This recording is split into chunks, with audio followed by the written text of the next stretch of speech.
સલાહ અને મનોપચાર આ બે શબ્દો છે ને આપણે કેટલી વાર એકબીજાને બદલે વાપરી નાખીએ છીએ ખરું ને? પણ શું એ ખરેખર એક જ વસ્તુ છે? ચલો આજે આ ગૂંચવણને ઉકેલીએ અને આ બંને વચ્ચેનો જે તફાવત છે ને એને એકદમ સ્પષ્ટ રીતે સમજીએ. તો મૂળ સવાલ એ જ છે, સલાહ અને મનોપચાર આખરે બંનેમાં ફરક શું છે અને આ સમજવું આટલું જરૂરી કેમ છે? કારણ કે જ્યારે આપણે આ બંનેની સાચી ભૂમિકાને બરાબર ઓળખીશું ત્યારે જ માનસિક સ્વાસ્થ્ય સુધારવા માટે સાચો રસ્તો પસંદ કરી શકીશું. તો ચાલો શરૂ કરીએ. આખી વાતને સમજવા માટે આપણે એને 4 ભાગમાં વહેંચી છે. સૌથી પહેલાં સલાહ એટલે શું એ જાણીશું. પછી મનોપચારની દુનિયામાં થોડા ઊંડા ઉતરીશું. ત્રીજા ભાગમાં બંનેને સામસામે રાખીને સરખામણી કરીશું. અને છેલ્લે મનોપચારની કેટલીક બહુ જ રસપ્રદ પદ્ધતિઓ પર એક નજર નાખીશું. ચાલો તો શરૂઆત કરીએ આપણા પહેલા વિષયથી, સલાહ એટલે કે કાઉન્સિલિંગ.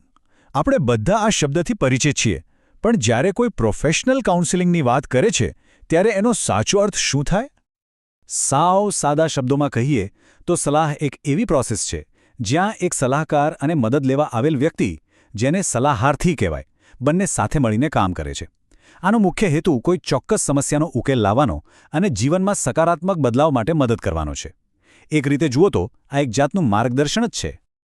અને હા, આ પ્રક્રિયા કોઈ હવામાં વાતો નથી હોતી. એના ચોક્કસ સ્ટેપ્સ હોય છે. જેમ કે અહીં જોઈ શકાય છે, સલાહાર્થીના આવવાથી શરૂઆત થાય, પછી બંને વચ્ચે એક વિશ્વાસનો સંબંધ બને, સમસ્યા શું છે એ બરાબર સમજાય, અને પછી એક નક્કર પ્લાન બનાવીને એના પર કામ થાય. છેલ્લે કેટલો ફાયદો થયો એનું મૂલ્યાંકન કરીને પ્રક્રિયા પૂરી કરવામાં આવે છે. બધું જ એકદમ વ્યવસ્થિત. તો સવાલ એ થાય કે એક સારો સલાહકાર કોને કહેવાય? એમનામાં કઈ સ્કિલ્સ હોવી જોઈએ? સૌથી પહેલું અને સૌથી અગત્યનું છે ધ્યાનથી સાંભળવું. ખાલી સાંભળવા ખાતર નહીં, પણ સામેવાળાને સમજવા માટે. એ સિવાય પોઝિટિવ ચેન્જ માટે પ્રોત્સાહન આપવું, વાતને ગુપ્ત રાખવી અને સૌથી ખાસ સલાહાર્થીને એટલો સક્ષમ બનાવવો કે તે પોતાની સમસ્યાઓનો જાતે જ સામનો કરી શકે. સલાહને તો આપણે બરાબર સમજી લીધી. હવે વારો છે મનોપચારનો, એટલે કે સાયકોથેરાપીનો. આ શબ્દ સાંભળીને જ થોડો ગંભીર લાગે છે, નહીં? તો ચાલો જોઈએ કે આ સલાહ કરતાં કઈ રીતે અલગ છે. મનોપચાર એટલે કે સાયકોથેરાપી એ માનસિક બીમારીઓની સારવાર માટેની એક ઊંડાણપૂર્વકની સાયકોલોજીકલ પ્રોસેસ છે. અહીંયા ફોકસ ખાલી અત્યારની તકલીફ પર નથી હોતો, પણ એ તકલીફના મૂળ સુધી જવાનો હોય છે. તે વ્યક્તિને પોતાના ભૂતકાળ, વિચારો અને લાગણીઓની જે પેટર્ન છે એને સમજવામાં મદદ કરે છે. સલાહની જેમ જ મનોપચારની પ્રોસેસના પણ અલગ અલગ તબક્કા હોય છે. શરૂઆતમાં એક વિશ્વાસનો સંબંધ કેળવાય છે. પછી આવે છે મધ્ય તબક્કો, જ્યાં સમસ્યાઓ પર ખૂબ ઊંડાણમાં કામ થાય છે અને ખરી સમજ પણ અહીં જ મળે છે. અને અંતે જે કંઈ પણ શીખ્યા એને જીવનમાં કેવી રીતે ઉતારવું એ સમજીને પ્રક્રિયાનો અંત લાવવામાં આવે છે. સારું, તો આપણે સલાહ અને મનોપચાર બંનેને અલગ અલગ તો સમજ્યા. હવે આવે છે સૌથી મહત્વનો ભાગ. ચાલો આ બંનેને સીધા જ સામસામે મૂકીને સરખાવીએ અને એકદમ ક્લિયર કરી લઈએ કે કોણ શું છે. હવે જરા આ ટેબલ પર ધ્યાન આપજો, કારણ કે આમાં જ બધા સવાલોના જવાબ છે. જુઓ, મનોપચાર ભૂતકાળ અને ઊંડા મુદ્દાઓ પર ફોકસ કરે છે, જ્યારે સલાહ વર્તમાન અને ચોક્કસ સમસ્યાઓ પર. મનોપચાર એક લાંબી યાત્રા જેવી છે, જ્યારે સલાહ ટૂંકા ગાળાની અને ગોલ ઓરિએન્ટેડ હોય છે. મનોપચાર શા માટે એ સવાલનો જવાબ શોધે છે, જ્યારે સલાહ હવે શું કરવું એના પર ધ્યાન આપે છે. બસ આ જ મૂળભૂત તફાવત છે. તફાવત તો એકદમ સ્પષ્ટ થઈ ગયો. પણ શું તમને ખબર છે, મનોપચાર કોઈ એક જ રીતે નથી થતો. એની ઘણી બધી અલગ અલગ શાખાઓ અને પદ્ધતિઓ છે. ચાલો એમાંથી કેટલીક મુખ્ય પદ્ધતિઓ પર એક ઝડપી નજર ફેરવીએ. સૌથી પહેલો અને કદાચ સૌથી ફેમસ અભિગમ મનોવિશ્લેષણાત્મક અભિગમ. આ નામ આવે એટલે તરત જ સિગમન્ડ ફ્રોઇડ યાદ આવે. આ અભિગમ એવું માને છે કે આપણું અત્યારનું વર્તન આપણા અજાગૃત મનમાં દબાયેલી ઈચ્છાઓ અને ખાસ કરીને બાળપણના અનુભવોથી ખૂબ પ્રભાવિત થાય છે. હવે આ અજાગૃત મન સુધી પહોંચવું કઈ રીતે? એના માટે ફ્રોઇડે 2 મુખ્ય ટેકનિક આપી. એક છે મુક્ત સાહચર્ય, જેમાં વ્યક્તિના મનમાં જે પણ વિચાર આવે એને રોકટોક વગર બોલવા દેવામાં આવે છે. અને બીજી છે સ્વપ્ન વિશ્લેષણ, કારણ કે ફ્રોઇડ માનતા હતા કે સપના આપણા અજાગૃત મન સુધી પહોંચવાનો રાજમાર્ગ છે. હવે ફ્રોઇડથી એકદમ ઉલટી દિશામાં જઈએ. વાર્તનિક ઉપચાર એટલે કે બિહેવિયર થેરાપી.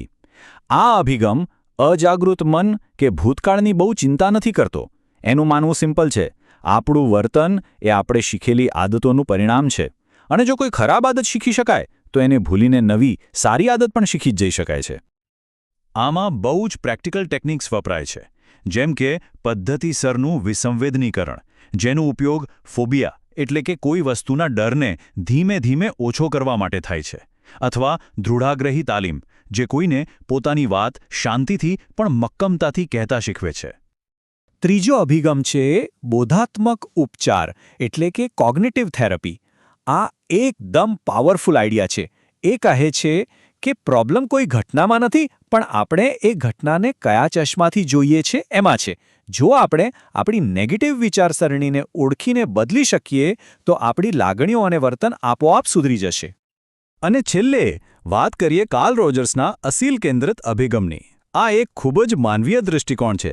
તે માને છે કે દરેક વ્યક્તિની અંદર પોતાની જાતને સુધારવાની અને વિકાસ કરવાની ક્ષમતા હોય જ છે. અહીં થેરેપિસ્ટ કોઈ એક્સપર્ટની જેમ સલાહ નથી આપતો, પણ એક સહાનુભૂતિવાળા મિત્રની જેમ સપોર્ટ અને સાથ આપે છે. આપણે અત્યાર સુધી પશ્ચિમી અભિગમોની વાત કરી, પણ શું આપણા ભારતીય જ્ઞાનમાં માનસિક સ્વાસ્થ્ય માટે કોઈ ખજાનો નથી? બિલકુલ છે, અને એનું નામ છે યોગ. આપણે ઘણીવાર યોગને ખાલી શારીરિક કસરત સમજી લઈએ છીએ, પણ હકીકતમાં તે મન, શરીર અને આત્માને જોડતી એક સંપૂર્ણ જીવન પદ્ધતિ છે. યોગનું હૃદય છે મહર્ષિ પતંજલિ દ્વારા આપવામાં આવેલો અષ્ટાંગ યોગ.